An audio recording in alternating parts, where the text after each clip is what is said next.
بسم اللہ الرحمن الرحیم۔ پیارے بھائیوں اور بہنوں، عزیز دوستو، IIRC یہ ایک بہت عظیم الشان دینی ادارہ ہے، دعوت و تبلیغ پر مبنی۔ ان کی طرف سے پوری دنیا کے مسلمانوں کے لیے ایک بہت پیارا تعلیمی پروجیکٹ پیش کیا جا رہا ہے، اور وہ بالخصوص جو زائرین کرام مکہ اور مدینہ تشریف لے جاتے ہیں اور مدینہ طیبہ میں جانے کے بعد اس بات کے متلاشی ہوتے ہیں کہ ان کو کتاب و سنت کی روشنی میں یہ تعلیم میسر ہو کہ انہوں نے وہاں پہنچ کر کیا کرنا ہے، اور وہ کون سی چیزیں ہیں جو کتاب و سنت کے منافی ہیں، جو سرور کونین جناب محمد الرسول اللہ صلی اللہ علیہ وآلہ وسلم کی تعلیمات کے خلاف ہیں، اور وہ کہیں ایسا نہ ہو کہ اللہ کے نبی صلی اللہ علیہ وآلہ وسلم کی مقدس شہر میں، آپ کی مقدس مسجد میں اور آپ کی آخری آرام گاہ پر پہنچ کر اللہ کے نبی جناب محمد الرسول اللہ صلی اللہ علیہ وسلم کی روح کو تڑپائیں آپ کی مخالفت کی وجہ سے۔ تو لہذا میں آپ کے سامنے بڑے اختصار کے ساتھ مدینہ منورہ کی وہ زیارتیں جو مشروع ہیں، اور مشروع سے مراد یہ ہے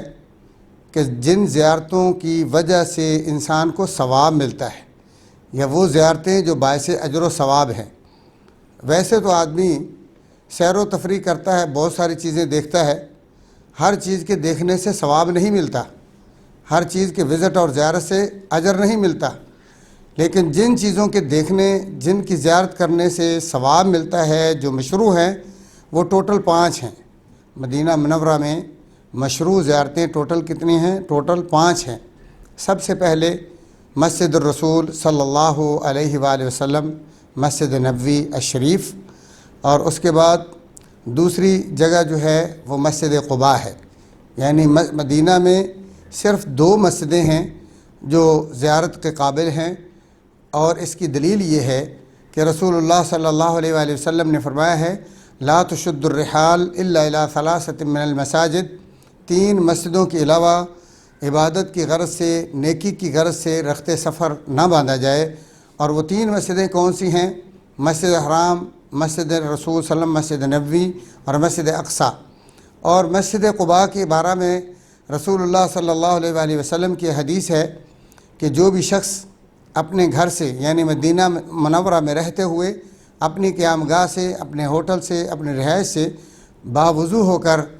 وہاں جا کر مسجد قباء میں 2 رکعت نماز پڑھتا ہے، یا جتنی اس کو اللہ میسر کرتا ہے، اللہ اس کو عمرے کا ثواب عطا فرماتے ہیں۔ تو لہذا مدینہ میں 2 مسجدیں ہیں، مسجد النبوی شریف اور مسجد قباء، جن کی زیارت باعث اجر و ثواب ہے۔ اس کے علاوہ 3 قبرستان ہیں۔ سب سے پہلے اللہ کے محبوب پیغمبر جناب محمد الرسول اللہ صلی اللہ علیہ وسلم کی قبر مبارک، اور اس کے بعد ابو بکر صدیق اور عمر فاروق رضی اللہ تعالی عنہما، ان کی قبروں کی زیارت ہے۔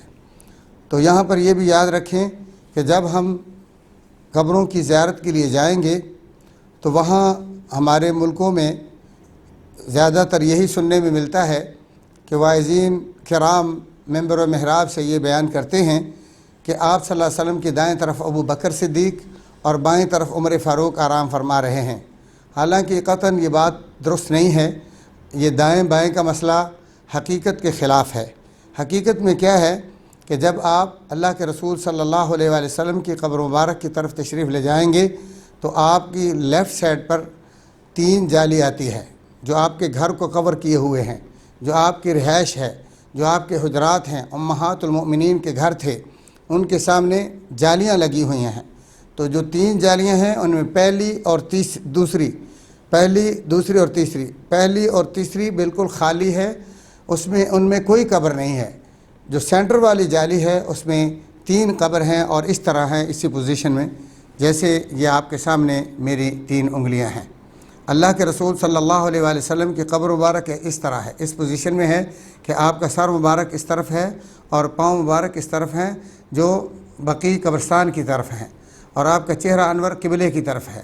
اور دوسری قبر جو ہے وہ ابو بکر صدیق رضی اللہ تعالیٰ عنہ کی ہے، اور ابو بکر صدیق رضی اللہ تعالیٰ عنہ کا سر جو ہے وہ اللہ کے رسول صلی اللہ علیہ وسلم کے بائیں کندھے کے برابر ہے، یعنی ابو بکر صدیق رضی اللہ تعالیٰ عنہ کو اللہ کے رسول صلی اللہ علیہ وسلم کے برابر دفن نہیں کیا گیا بلکہ تھوڑا سا پیچھے، اور پھر عمر فاروق رضی اللہ تعالیٰ عنہ کا جو سر ہے وہ ابو بکر صدیق کے بائیں کندھے کے برابر ہے، اور یعنی ابو بکر کے برابر عمر کو بھی دفن نہیں کیا۔ یہ جیسے 3 انگلیاں سٹیپ بائی سٹیپ ہیں، ایسے 3 قبریں ہیں، اور یہ سینٹر والی جالی ہے، تو اس میں 3 سوراخ ہیں۔ پہلا سوراخ اللہ کے رسول صلی اللہ علیہ وسلم کی چہرہ انور کے سامنے ہے، دوسرا ابو بکر، اور تیسرا عمر فاروق رضی اللہ تعالیٰ عنہ کے چہرہ مبارک کے سامنے ہے۔ تو لہذا جب آپ سینٹر والی جالی کے بالکل سامنے کھڑے ہوں گے تو آپ کے سامنے 3 سوراخ ہیں۔ پہلے سوراخ کے سامنے آپ نے اللہ کے رسول صلی اللہ علیہ وسلم پر سلام پڑھنا ہے، اور سلام کے لیے بہت سارے الفاظ ہیں، made in Pakistan, made in India اور بنگلہ دیش ہیں،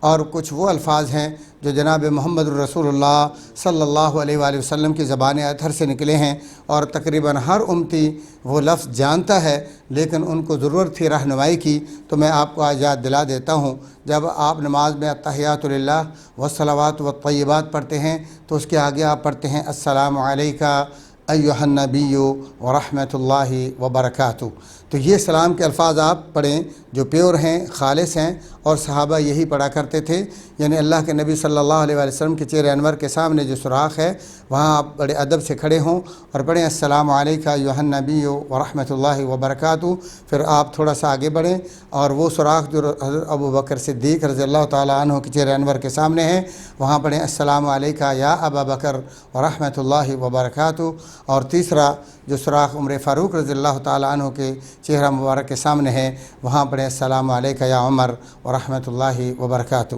یہاں پر ایک بات ذہن میں رکھیے کہ ہمارے ملکوں میں جب ہم لاحد میں کسی میت کو دفن کرتے ہیں تو ہم میت کو ایسے سیدھا دفن کرتے ہیں اور سر کو تھوڑا قبلے کی طرف مروڑ دیتے ہیں، جبکہ مدینہ منورہ میں ایسے دفن نہیں کیا جاتا، بلکہ وہاں دفن کرنے کا یہ طریقہ ہے جیسے یہ ایسے نہیں بلکہ ایسے کھڑا، یعنی دائیں بازو کے بل، جیسے ہم سوتے ہیں دائیں کروٹ پر ایسے، تو ایسے قبر جو لاحد میں میت کو دفن کیا جاتا ہے تاکہ صحیح معنوں میں میت کا چہرہ قبلے کی طرف ہو۔ تو ہمارے بھائیوں کو یہ بھی وہاں جا کے جب آپ جائیں زیارت مدینہ کے لیے تو آپ میت کو وہاں دفن کروائیں، اور یہ وہاں سے تعلیم حاصل کریں کہ مدینہ طیبہ میں دفن کیسے کیا جاتا ہے، تاکہ اپنے ملکوں میں آ کر اس دفن کی جو آخری ہماری اسلام کی رسم و رواج ہے کسی مسلمان کی، اس کو بھی شرعی بنانے کی کوشش کی جائے۔ اس کے بعد تیسری اور چوتھی زیارت بقیع الغرقد قبرستان کی ہے۔ تو آپ نے تعجب تو کیا ہوگا کہ میں نے بقیع الغرقد کہا ہے۔ میں نے اس لیے کہا کہ یہ جو جنت البقیع لفظ ہے یہ محبوب صلی اللہ علیہ وسلم کے الفاظ نہیں ہیں، یہ احادیث کی کتابوں میں نہیں ہے، یہ شریعت اور منہج میں ثابت نہیں ہے۔ رسول اللہ صلی اللہ علیہ وسلم نے اس کا نام، اس قبرستان کا جو مدینہ کا عام قبرستان ہے جہاں ہزاروں صحابہ اور صحابیات، تابعین اور تابعات اور آج تک مسلمان دفن ہو رہے ہیں، اس کا نام آپ صلی اللہ علیہ وسلم نے بقیع الغرقد کہا، اور جبکہ جنت البقیع اللہ عالم کس شخص نے وہ شروع کیا ہے وہ اس کا جواب دہ ہوگا، وہ اللہ کے رسول صلی اللہ علیہ وسلم سے ثابت نہیں ہے، لہذا ہم وہی لفظ کہیں جو میرے اور آپ کے پیارے محبوب جناب محمد الرسول اللہ صلی اللہ علیہ وسلم سے ثابت ہے، اور وہ ہے بقیع الغرقد۔ تو چوتھی زیارت جو ہے وہ مدینہ کا جو قبرستان ہے بقیع الغرقد اس کی زیارت ہے، اور وہاں زیارت کے وقت بھی وہی پڑھنا ہے جو رسول اللہ صلی اللہ علیہ وسلم سے ثابت ہے، السلام علیکم اہل الدیار من المؤمنین والمسلمین انا انشاءاللہ بکم للاحقون صلی اللہ علیہ وسلم العافیہ۔ اور اس کے بعد پانچویں اور آخری زیارت جو ہے وہ شہداء احد کا قبرستان ہے۔ اور اس کے علاوہ جتنی بھی زیارتیں ہیں پیارے بھائی اور بہنوں، اس کی 2 قسمیں ہیں، یا تو وہ تاریخی مقامات ہیں جیسے جنگ خندق ہے، جنگ بدر ہے، جنگ احد ہے، یا اس طرح علاوہ جو اور جنگیں ہوئی ہیں۔ تو جب صحابہ کرام کوئی جنگ لڑتے تھے، جب اللہ ان کو فتح کی سعادت عطا فرماتا تو کبھی بھی صحابہ نہیں کہتے تھے کہ آؤ ابو بکر چلیں ہم جا کر اس جگہ کو دیکھیں جہاں ہم نے دشمن کا مقابلہ کیا تھا، یا اس کی زیارت کرتے ہوں۔ لہذا آج بھی مسلمان کو جو سب سے افضل جگہ ہے وہ اللہ کے نبی صلی اللہ علیہ وسلم کی مسجد ہے، وہاں اپنا زیادہ سے زیادہ وقت گزارنا چاہیے، بجائے اس کے کہ وہ اپنا وقت ضائع کرے ادھر ادھر گھومنے کے ساتھ۔ اور کچھ ایسی جگہیں ہیں زیارتیں جو من گھڑت ہیں، جیسے وہاں وادی جن کے نام سے ایک جگہ مشہور ہے، تو میرے خیال میں اس کے جتنے جن وہاں ہیں اس سے کہیں زیادہ ہمارے ملکوں میں ہیں، ہر تیسرے چوتھے آدمی کو جن چمٹے ہوتے ہیں، تو لہذا ہمیں چاہیے کہ ہم جنوں کا شوق لے کے نہ جائیں، ہم اپنی عبادت کے لیے، اپنے گناہوں کی معافی کے لیے، اللہ کی خوشنودی کے لیے مسجد کی جو ہے وہاں بیٹھیں۔ اس کے علاوہ مدینۃ الرسول صلی اللہ علیہ وآلہ وسلم میں جو بھی ہم عمل کریں، کوشش کریں کہ محبوب صلی اللہ علیہ وسلم کی سنت کے موافق ہو، سنت کی مخالفت نہ ہو، کیونکہ آپ صلی اللہ علیہ وآلہ وسلم نے فرمایا ہے میرے اس شہر میں مدینہ طیبہ کے اندر جو میری مخالفت کرتا ہے یا جو بدعت کرتا ہے یا ایسے شخص کو اپنا مہمان بناتا ہے جو بدعتی ہے، تو فرمایا فعلیہ لعنۃ اللہ والملائکۃ والناس اجمعین، اس پہ اللہ، فرشتوں اور ہر لعنت کرنے والے کے لعنت ہو۔ بلکہ حدیث میں آتا ہے کہ آپ صلی اللہ علیہ وسلم فرمایا اللہ نہ اس کے فرضی عبادت قبول کرے اور نہ ہی نفلی۔ تو یہ وہ سرزمین ہے جہاں دجال بھی نہیں آ سکتا، اور جہاں پوری دنیا جب ایمان سے محروم ہو جائے گی تو وہ ایمان کی آماج گاہ ہوگی، ایمان کی سرزمین ہوگی۔ تو لہذا بھائیوں اور بہنوں، جب ہم وہاں جائیں، آپ میں سے کسی کو اللہ سعادت دے تو وہاں جا کے وہ شرعی زیارتیں کرے اور ناجائز اور غیر شرعی زیارتوں سے وقت ضائع کرنے سے پرہیز کرے۔ اللہ تعالیٰ سے دعا ہے اللہ رب العزت مجھے اور آپ کو رسول اللہ صلی اللہ علیہ وسلم کی سنت کے موافق آپ کے شہر کی زیارت کی توفیق عطا فرمائے۔ والسلام علیکم ورحمۃ اللہ وبرکاتہ۔